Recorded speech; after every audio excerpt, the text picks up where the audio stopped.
You're listening to the ESO Network, your station for all things geek.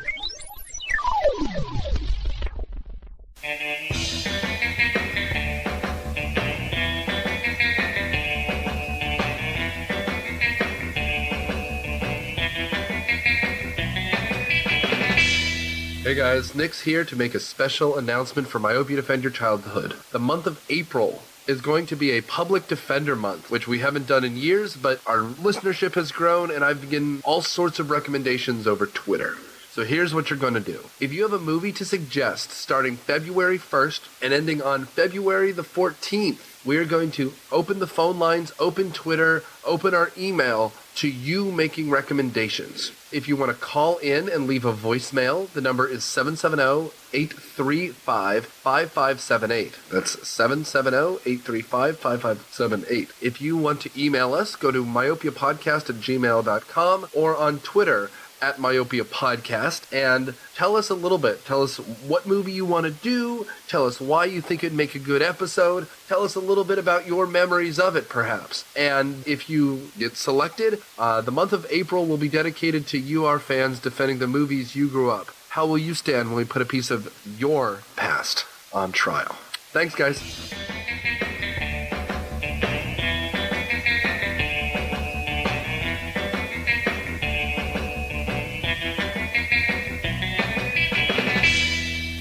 Wow. So when we did the first Mummy, I loved the first Mummy.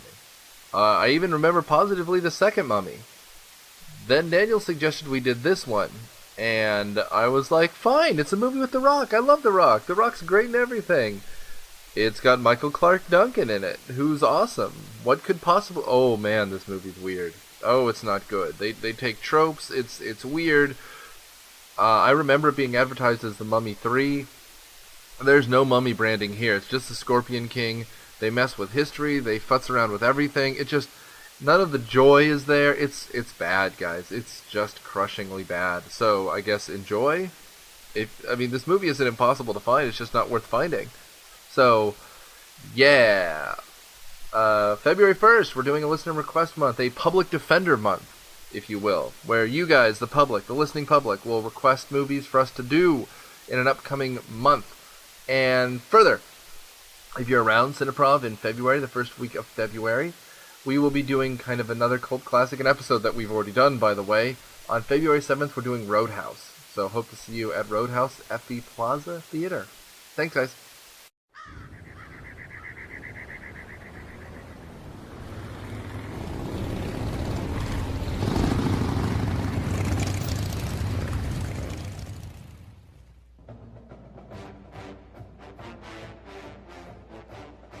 I'm Drew Leiter. And I'm Cletus Jacobs. And we're inviting you to check out our podcast, The Earth Station DCU.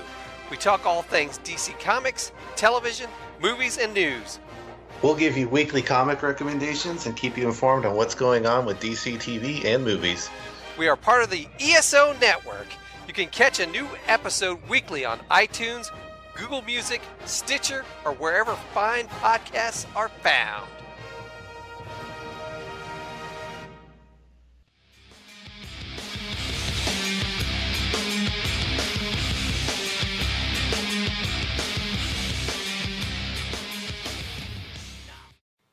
Welcome to Myopia Defend Your Childhood. This week we watched, or somewhere in the middle of this month, awful, or somewhere in the middle of our disappointing month.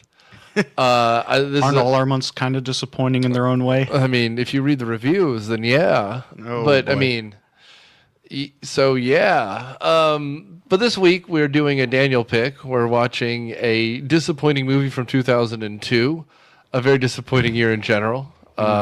I'm sure they blame 9/11 for something. But this is 1990... This is 2002. No, I was going to say 1998 sequel, the sequel to the 1998 movie Mummy 2. When did Mummy 2 come out? It was 91 and then 2001. Oh, excuse me, not 91. 99 and then 2001 and then this. Okay, so 9 months after that last sequel came out, they couldn't get anyone back, so they decided to start scratch by making The Rock the hero who saved Gamora.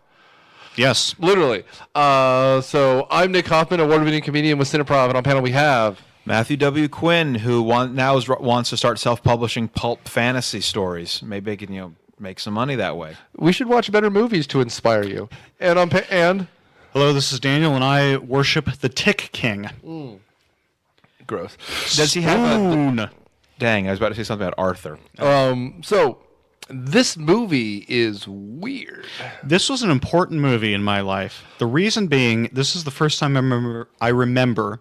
You got this. I remember walking out of a theater and going, "That really sucked." And it's a good thing that movies and words aren't something that is needed for any of your hobbies or jobs. Oh, it's not. So Kelly Hu did not make you a man. Is that not the issue? Not in this movie. That was in X2.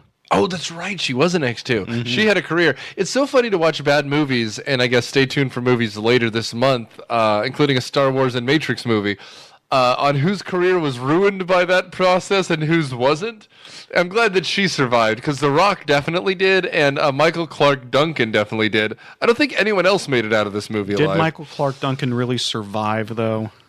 He had movies after this. In the long run, I mean. No, I mean, R.I.P.D. I love Michael Clark Duncan. He's a breath of fresh air in a shitty movie. He was in Green Mile. Wasn't that after this? No, it was before. That was before this. I think the thing he did after this that was a big deal, which is a terrible movie, but he's also the best part of, is Daredevil. Oh yeah, Yep.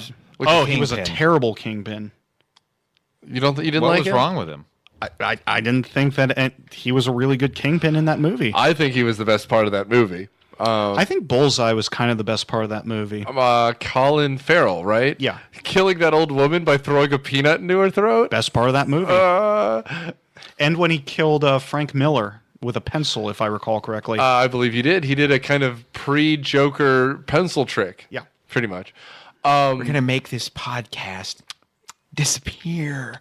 Wouldn't be hard. Wouldn't be the first person to suggest that. Let's just talk about this movie a little bit. If you've seen the first two Mummy movies, forget everything because they don't matter. No. This movie is very bizarre. It's kind of a prequel, but unlike them, I kept thinking they would show up in the modern world, but they don't. Well, they also forget that the Scorpion King was a villain in the second one. Yeah, I think Stephen Summers, who made this, he said later that the villainous Scorpion King was the TV Tropesian identical grandson, like Kung Fu: The Legend Continues. I have no idea what that means. Was that You're the only one still on TV tropes. What does that mean? Kung Fu: The Legend Continues, a spin-off. No. The identical grandson. That is the grandson played by the same actor.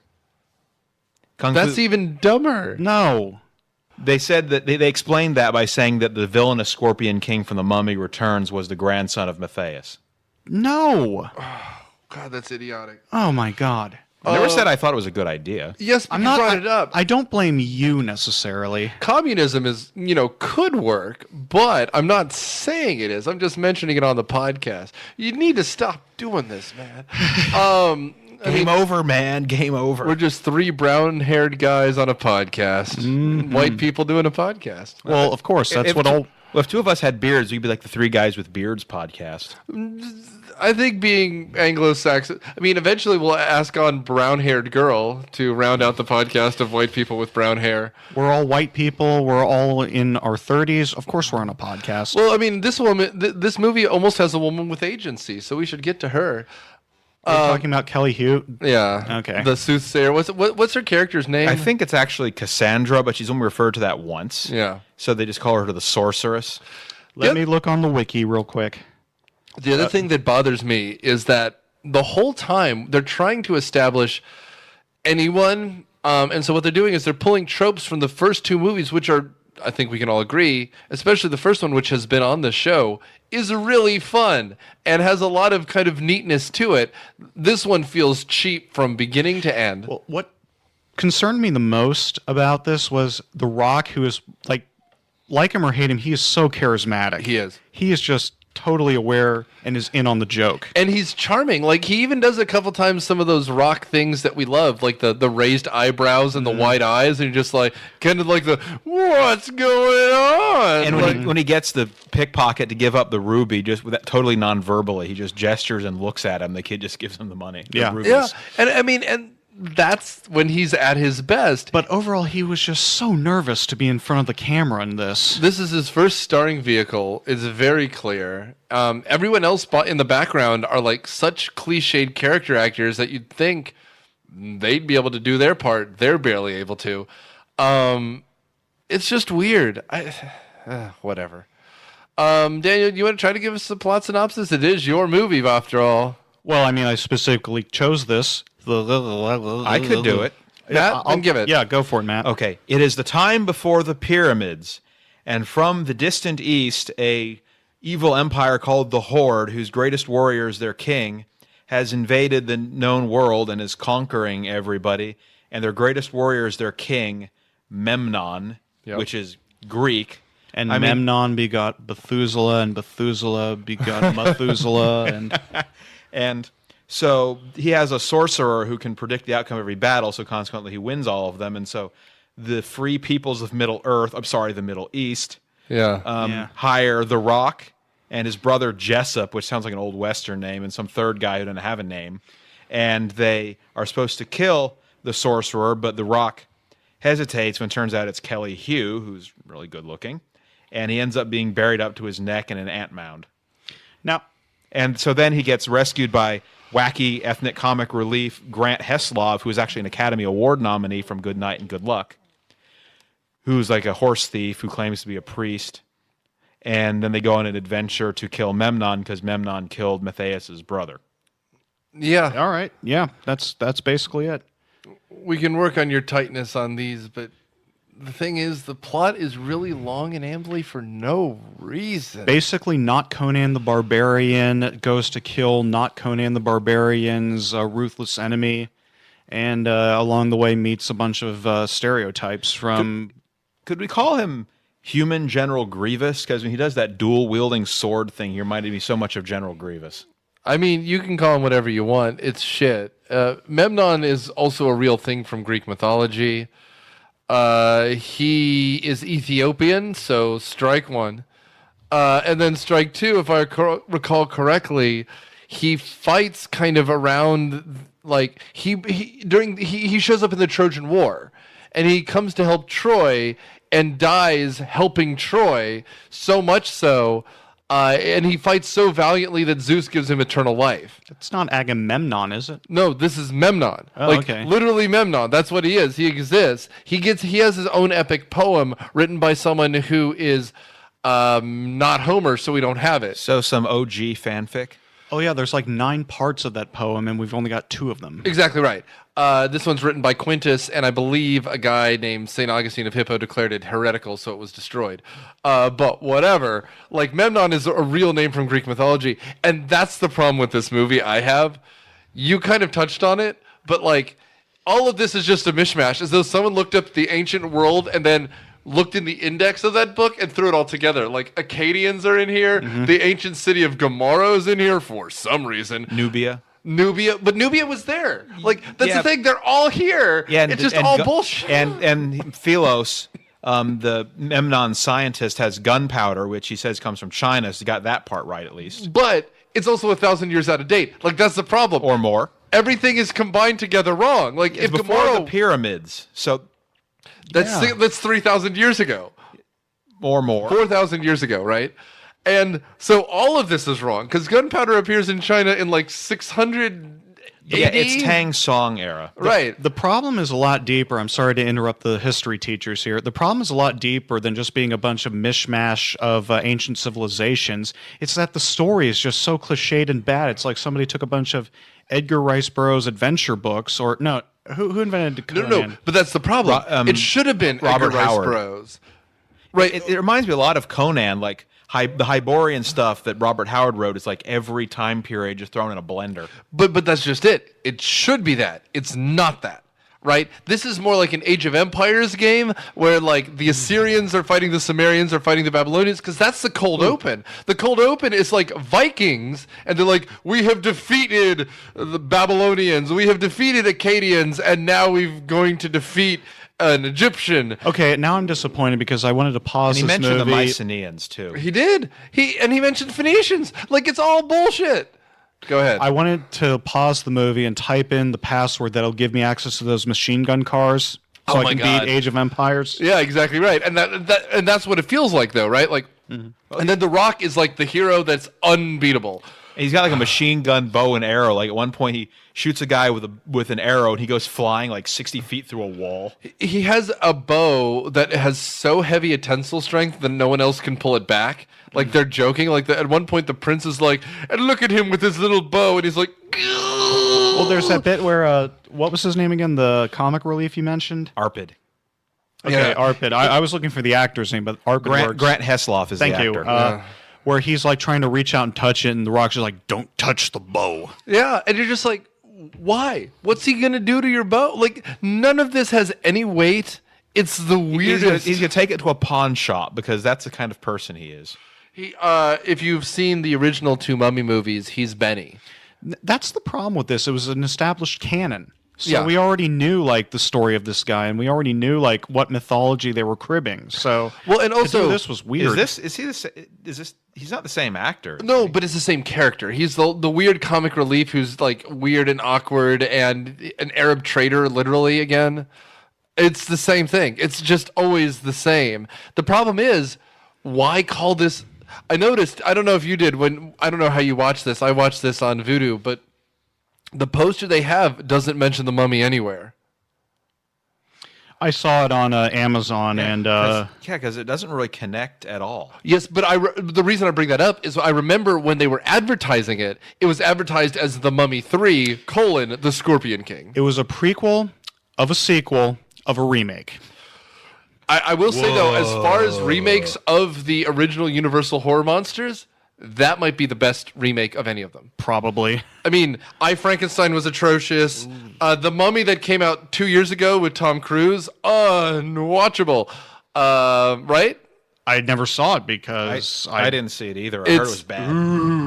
You want to see a fat and pudgy Russell Crowe? He knew what movie he was in. I could just watch Les Mis. Yeah, in that one but he this sings. is better because he doesn't sing. He's Dr. Jekyll. I did know that. Yeah. No Mr. Hyde, though. And a lot of mercury, apparently. Which sure was. Sure was. So should we try and describe like what actually happens? Because Matt's right. They go out to kill Memnon, and Memnon and his fortresses capture the Akkadians, and the Rock is buried up to his neck, and they're smoking fire ants out to come and eat him. Yeah. And he's like killing the ants, like stomping with his chin, or like bite, or like, trying to eat them. It's actually kind of funny. Yeah, and then Benny comes up and essentially helps free him. We don't see how. Well, we don't see how he gets out either. Your word is true. Your word is your bond. You must take me on your adventures. Okay, fine. Just get me the fuck away from these ants. I mean, and this is And then he's Crystal Skull level bad CGI. And he's I like, know. and he drives my the ants God. away by drinking alcohol and spitting it on a torch, like a blowtorch. Yeah. You grew up in the state, right? So you know that that's how you kill fire ants. That's exactly right. Or those big cow killers. If you guys don't know what cow killer ants are, look them up. They're covered in blue felt. No idea? Oh my goodness gracious. Google them. Google it. We have an audience tonight, and I'm yelling at them, but they're called cow killer. Oh, I'm looking them Ants. up right now. And just look them up on images. They're like pastel. They're like neon colors. You can get blue ones, yellow ones, orange ones, and red ones. Oh, this one's orange right here. And they're this big, and apparently the bite from 6 of them can kill a cow. We would find them at summer camp. No. Poke them with stuff, you know. But anyway, so you have these CGI like giant ant things, and they're just awful. And Well, they do end up, yeah, I mean, it's terrible, and it's kind of just a nothing scene because, you know, the ants burn, they flee, and then he picks a couple off the Rock's face, and that's it. We get to see the Rock like blowing them to push them away, or smushing them with his chin. Yeah, but I thought that was funny. There's no joy in it, though, for The Rock. I mean, normally, here's the thing about The Rock. He really is the heir to Arnold Schwarzenegger, because Schwarzenegger was in on the joke, too, right? Yeah. He knew he was a cartoon of a human being. totally. And The Rock knows that, too, about himself. I mean, he is a total just cartoon character that somehow got brought to life. A very wise and good man, I'm sure, who I hope never listens to this and tries to come beat me up or anything, but anyway, though, I mean, in this, he's still taking himself way too seriously, so there's just no joy in these scenes. Well, I mean, it's the problem that they got around with Arnold because they made him a robot or a godless killing machine. Mm-hmm. Here they're expecting him to have charisma, and it took him a few years to get charisma. Yeah. Let's just he's throw that got out there. tons of charisma now. I mean, he holds down movies that have no need to be held down. Like, he really can. Like, San Andreas, like... Nah. No, it's not good, but you'd watch it because The Rock is in it. I mean, honestly. Can you smell what The Rock is cooking? I mean... How old are we now, bringing that out? San Andreas? No, that quote that just dropped. I remember unlocking him in a video game, like, forever ago. On a PlayStation 1? I don't think he's that old. Probably PlayStation 2 or 3. I don't think he's more than a decade older than we are. I mean, I could be wrong. According to the wiki, he was born in, pause for effect, 1972. Okay, so literally a decade. I'm 85, so, I mean, he is chiseled, though. I also like that he looks like a person. Stallone doesn't. That's true. Yeah. But anyway, so let's actually move slightly ahead in this movie. There's not a lot to talk about because there's nothing that happens. Well, they'd go to Gamora after the whole ant scene, which we're skipping a whole bunch of like prologue about how Memnon came to power and like the sorceress and all that crap, but nobody cares. So I mean, like, essentially, he's a paid assassin at this point, who's been hired to kill specifically the sorceress because all the tribes that have been killed by Memnon are pissed because he could predict the battles. I'm not exactly sure how the sorceress helps, but whatever. She has psychic visions of the future. Yeah, but So how does long- that matter? so long as she never has sex. That's what we're told at first. But, like, why does that matter? If you're... Precognition, if you can predict what your enemy's going to do. Very good intelligence. Okay, fine. I So mean, well, if she's precognitive and can see the future, then she already knows that the dude's going to win. and that's what they say, like, because eventually when she goes missing at one point because she's off with the Rock, frolicking, the men start getting restless because they want to know what the soothsayer has to say. Like, because if she doesn't tell them that they're going to win, they're not going to win. It's you know what? It's the secret wrestling movie. If they don't hear it from the crowd, how are they going to know they're going to win? Before he gives them the people's elbow or whatever. Well, Memnon does give one of his generals the people's shiv. I saw that. That's something. So anyway, they go to Gamora where there's that market scene where everybody's selling their wares. It's like that bit out of Life of Brian. It is totally the life of Brian. Except for the scene with the hookers. Yeah. Well, I mean, so it's We can relax you. Maybe all of us can. Yeah. And there's exactly 12 women that they hired because they also appear as the Amazonians at the end, and they're also all in the harem. It's all the same actresses. They could not be bothered. As we stroll All through, those women look alike. that's what they're hoping. As they kind of go through this whole thing, they leave Benny or whatever the hell the loser's name is at the bar, and a little orphan kid steals the rupees, the blood rupees that the kings paid him to assassinate the sorceress. Right. And then he chases him down and makes him cough it up without a word. And he snaps the kid's neck and leaves him for dead, right? No, he's an adorable kid, so he's got to fuck the plot up, too. There's so many times this movie had, like, someone not intervened, The Rock would have won the movie. The movie exists because people keep delaying this asshole. Yeah, like he was going to kill Memnon, and then they're going to cut the kid's hand off for thievery. So he's like, no. And suddenly they care. This is the problem. Like, this is the whole Star Trek thing. Let one person die and save everyone. Right? It's Christianity 101. One person dies, everyone else lives. It's fine. Let the kid lose a hand. Really, you got to do it. You got to let everyone move on. Yeah. This movie is terrible. I mean, I don't know if you know this. This is directed by Chuck Russell. The thing about Chuck Russell is he's never directed a good movie. He's never directed a bad movie. He's the most indifferent, forgettable director in Hollywood. He's done one movie we've done before, which is The Mask, which he directed as Charles Russell. Otherwise, he did The Blob, which is fine. Nightmare on Elm Street 3, Dream Warriors, which is fine. It's probably the best sequel. He produced Back to School. Fine. He directed an episode of Fringe. Great. He did Bless This Child, which is a generic, creepy child horror movie. And Eraser, which is a forgettable Arnold movie. I've still never Is seen that going to be a Eraserhead. stay tuned? I'd like to do it. Fine. You can do it. Good on you. I mean, honestly, like, it's just all forgettable. They're all indifferent. Like, no one jumps in. Eraser's my favorite Arnold movie. No, of course not, because you have decency. Oh, we're going to get some angry comments from Eraser fans now. The thing is, like, Someone shows up at Nick's house. You have been erased. Fine, whatever. We did Commando. Commando's fun. People like Commando. Didn't we do Predator? Am I crazy? Yeah, we did, because that Predator. was the one I tried to go to, but I couldn't make it in time. Oh, good. I'm glad that's on the podcast now. Is there anything else you wish you could have done instead? I was shopping. I missed the bus. I was taking a real good dump, but I was going to come to the it. Predator recording, but then I got high. Oh, there we go.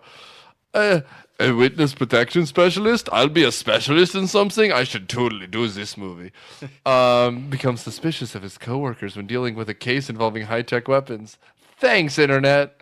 So anyway, this movie here, instead of Eraser, which I still haven't seen. Well, I guess stay tuned. I guess. So there's that bit where he uses that street urchin to get him into Memnon's castle somehow to try and actually kill him, but he can't because I don't. The remember. little orphan boy is about to get his hand chopped. That's For right. stealing, That's they right. find the blood rubies or whatever they're called, And so instead we're also introduced to a mad scientist Merlin type who's making gunpowder, or as he calls it, Chinese magic powder, because why not? And this movie just hits a crawl. Oh, It's well, I mean, less and than then 90 minutes, and it took me like 2 days. And he gets thrown down a tunnel or something. He ends up ambushing the sorceress. She's in the bathtub, and they end up getting flushed down the drain. Oh, and then there's that shitty gag where they get flushed down the drain, and she ends up in a fountain, naked as the day she was born. Yeah. And right before she goes there, this kid had like thrown a coin in the fountain, and then she emerges, and he's all like, "Thank the gods, my wish came true," or whatever. This is literally an Animal House joke. Oh, there were so many terrible jokes in this movie. Yeah. Hey, I think they rip off the gong scene from Temple of Doom, where he somehow ends up in Memnon's harem, and the women all start hitting on him, and they all start stealing his weapons, and the guards come in and start shooting out with bows and arrows. So he hides behind a gong and is like running through the harem with them shooting the gong. And by somehow, you mean because the same mad scientist who's like roughly 3,000 years ahead with gunpowder is also 2,500 years ahead with a catapult. Can I also just go ahead and say this movie just looked terrible? It did. Top to bottom. It was dusty. It was brown. I mean, there was barely any color. Well, and everything that was not clearly shot on a sound... Oh, you're turning into me now. Yeah, a soundstage was some of the worst CGI I've ever seen. Like when he's flying through the air and going from one end to the other, he literally turns into the Ticks like cartoon. Yeah. Like it's just this big hulking man. Like they get like Katanga from Mortal Kombat 2 or something. Yeah, no, it's bad. Like, and you have that one. I'm sure it's called the Arab set at like Universal Backlot. Oh, yeah. That they filmed like every market scene from every mildly racist movie for the last 40 years. Other than that, it's just fake. Nothing looks right. I guess now it's on the Disney Backlot because they filmed the entire Aladdin movie there, which just looks awful. Oh, that's going to be terrible. So bad. So bad. Why must you do this to us, Will Smith? What have we ever done to you? We used to like you, Will Smith. Welcome to Agrabah. There you go. All right. I will say, speaking of, Daniel and I were talking about this. By the time this episode comes out, the trailer will be old, but the Men in Black International trailer is relatively new. And you want to talk about Will Smith making terrible decisions. I'm sure the live-action Aladdin will make some money, and I'm sure they paid him well for it. But he should be in Men in Black International. He should be the grizzled old guy training new people. He should be the new Zed. He should be the new anything. But it's going to be one of the various Hemsworths, right? It's a Thor reunion movie. It's Thor and Valkyrie. It is, and then Liam Neeson. Yeah. As Rip Torn's character, which is fine. I mean, Rip Torn doesn't probably have to be Tommy Lee sober. Jones's character because Emma Thompson is Rip Torn's character. Oh, I think you're right. That's right. Whatever. We have a section head. We have an old. It's everything. But I wish I could care about. Can any I of just this. bring up another one of the terrible jokes that they try and pass in this movie as humor? Please. Well, there's this like story where those scenes where they like cut into somebody telling the punchline of a joke, and then you're like supposed to guess what the joke is. Well, the punchline in this case is given by the Benny character. It's not the size of the hump; it's the motion of the camel. Gross. That was a literal line in this movie. Oh no, you're right. I'm not going to complain, but I remember that, and I paused the movie and I asked what I was doing with my life. Then I got sad. Why are your wrists bandaged right now, Nick? Right, I know. References. They just list movie this references. One of it was it referenced Live and Let Die, which it did not. It referenced Flash Gordon, which it did not. I don't know. Like there's just nothing. Well, the real nothing comes after The Rock gets the sorceress.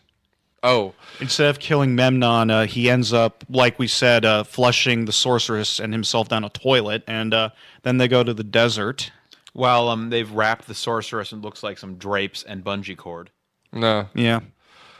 And then they meet Michael Clark Duncan, rest in peace, good sir. We still miss you. Yeah. Who was at the beginning of this movie? He was like a king from a southern kingdom. Yeah, he's the king of Nubia, and they're part of the free peoples of the Middle East. All right. Sorry, Middle Earth. Oops. Fighting Memnon, and so he's running this like refugee camp for all the people who Memnon has defeated, and he is not happy to see Matthias, and they end up having a big fight. Did we mention that the Scorpion King's name is Matthias? Yeah. Okay, Well, I just want to be sure. I also want to make clear that I was right. All the filming locations are backlots in Universal Studios. Oh, Jesus. And then desert shots. That right? explains that random kid with the cotton candy that just showed up in the trolley scene. filled with tourists that goes through that one scene. And also, this is just a casting problem. What's the woman who's the sorceress's name? Kelly Hu. She's great because she's a good actress.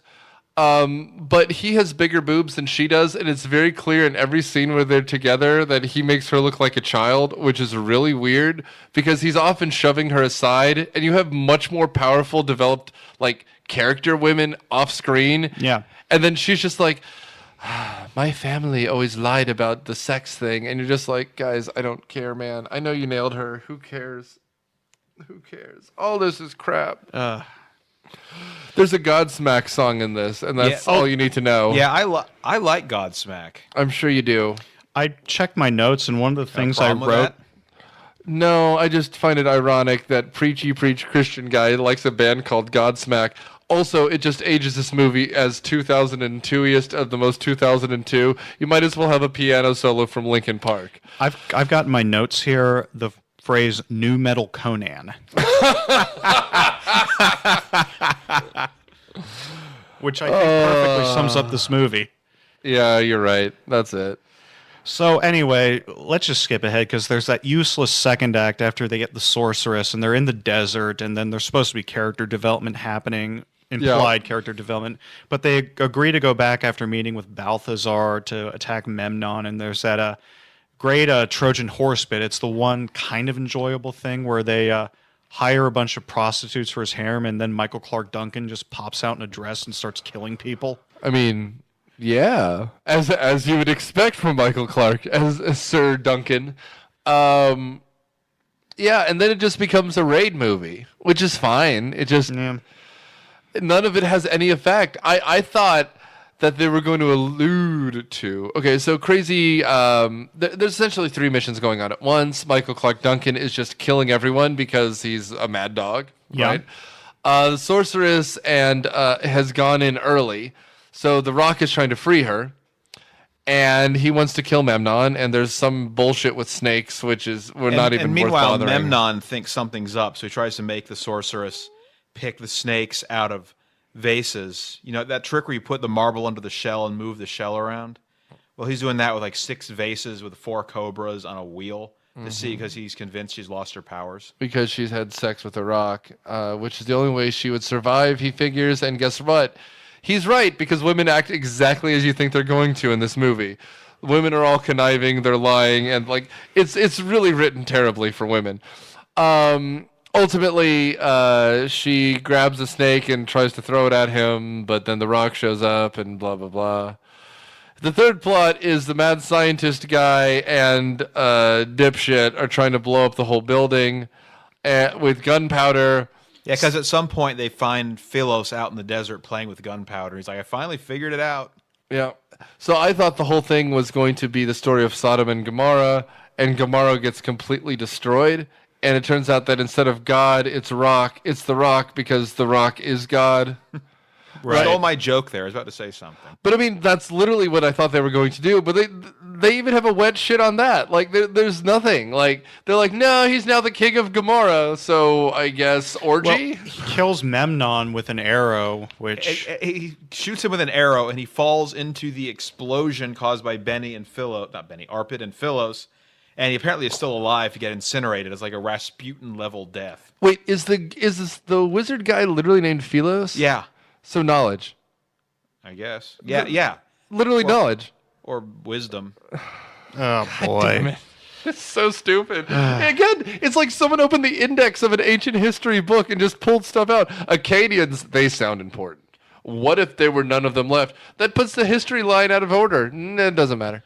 Well, you have the Horde, but there seem to be a mishmash rather than being the Horde people. Is very clearly supposed to be Mongolians. Yeah, but their king is a white guy. So wait, named after an Ethiopian. So the Horde and you got like a mixed max of other peoples, and you have the Akkadians, and you have it's like again, it's garbage. AP World History Period 1 in a blender. Someone wrote the movie and then just took the words out of the index of a book and labeled it. So the Horde is in this movie to tear down the city wall?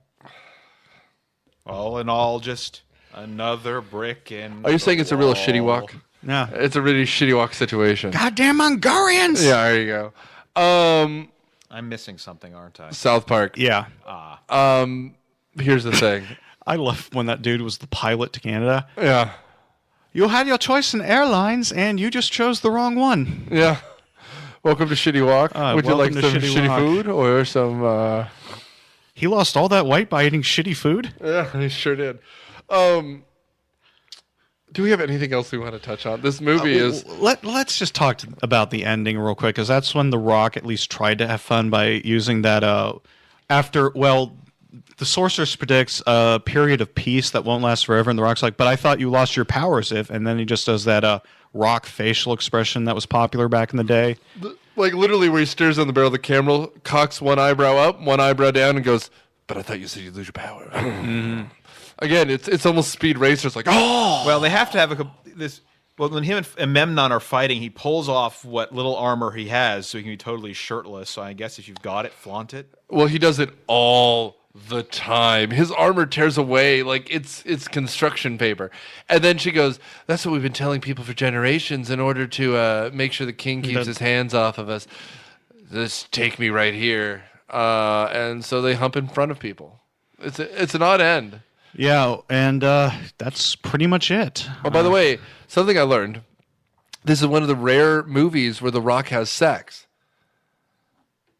Yeah? No, it's because he doesn't want that to be his thing. He doesn't want to be like the heartthrob. He wants to be a hero, and that's why he wants his movies to be mostly PG-13, because he wants to be the hero type. And so this was so early in his career, he didn't really have any way to say no.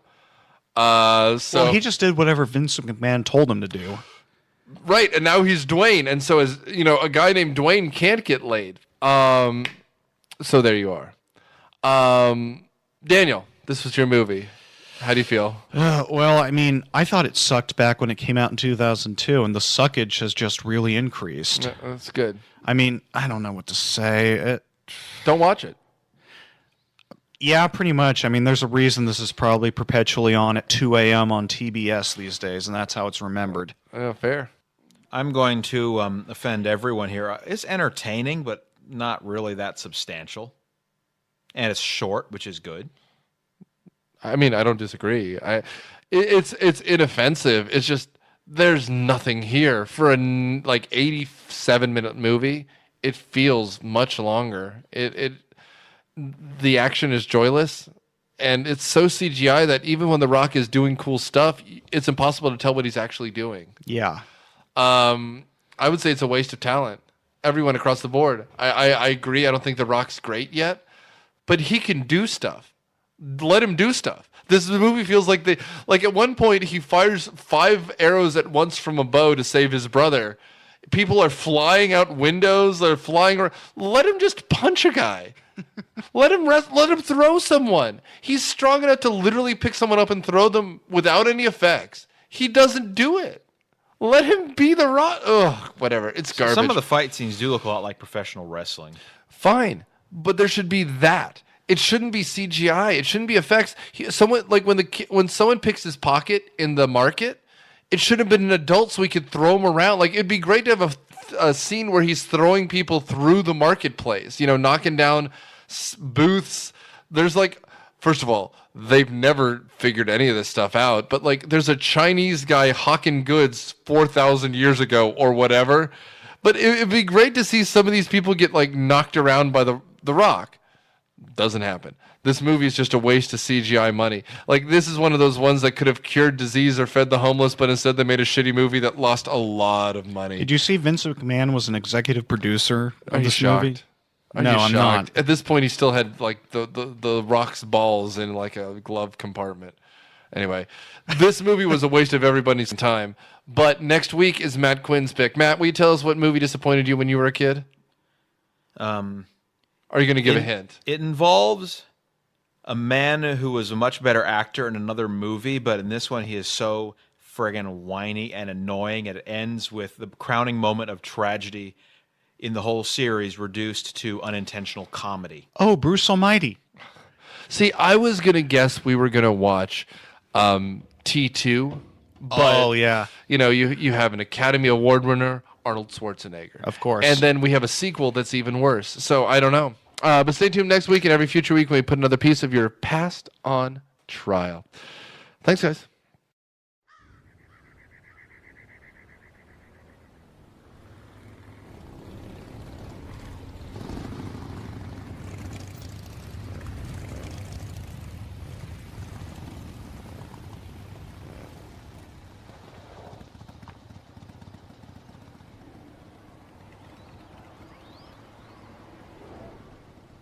Prophecy is upon us.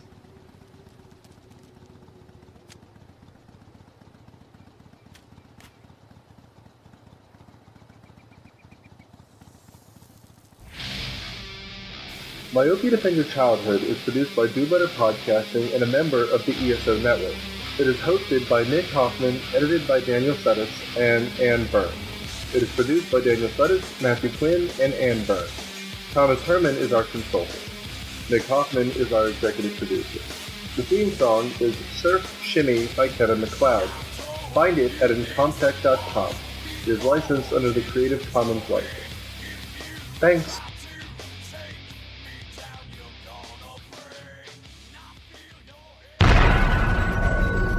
This has been a broadcast of the ESO Network. Be part of the crew and help support our shows by donating to our ESO Patreon or by shopping through Amazon.com or the TeePublic store, which can all be found at www.esonetwork.com. The ESO Network, your station for all things geek.